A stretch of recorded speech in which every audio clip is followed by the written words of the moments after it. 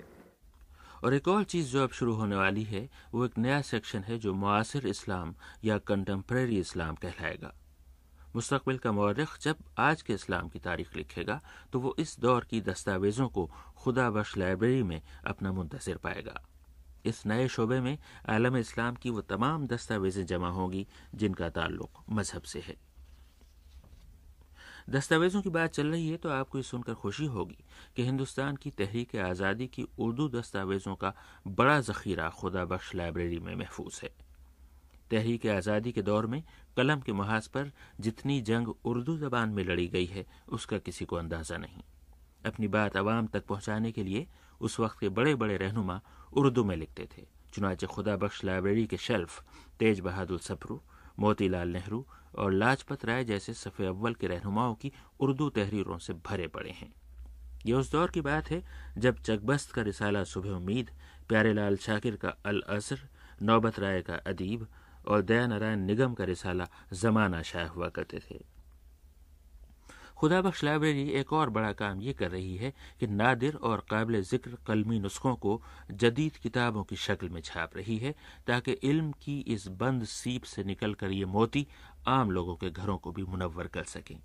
ایسے ہی ایک مخطوطے کا ذکر عابد رضا بیدال صاحب سے سنیے۔